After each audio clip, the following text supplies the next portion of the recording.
সকাল 6টা। জি, সকাল 6টা পর্যন্ত।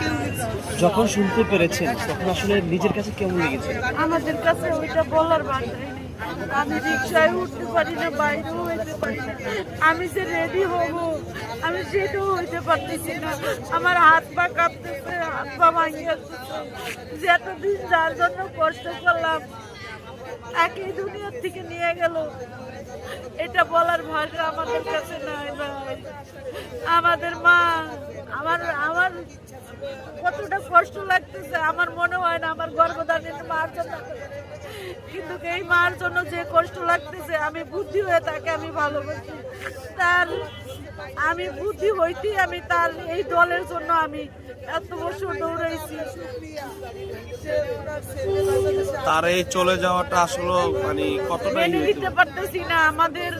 আমরা কি বলবো, আমাদের তারেক যে আমাদের ভাই, তাকে কি বলে সান্ত্বনা দিব? তিনি তো ভাই হারালেন, মা হারালেন,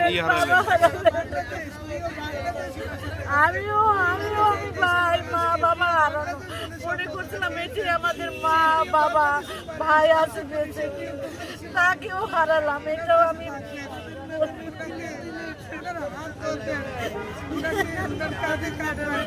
দীর্ঘদিন অনেক কষ্ট করেছি। আমি কখনো পথ নিয়ে, কিন্তু আমি তাকে অনেক ভালোবাসতাম ছোটকাল থেকে। আমি এই হরতাল অবরোধে যে কষ্ট করেছি মায়ের জন্য করেছি, সেই মাই নাই। তাকে কি বলে ভাষায় বোঝাবো? মায়ের জন্য আমি কষ্ট করেছি, সেই মাই নাই। আমরা এটা মেনে নিতে পারতেছি না। আমরা এক পা গেলে আর এক পা পিছাই। এখন আমরা কিভাবে আমরা তারিখ থেকে কি ভাষায় বুঝাবো?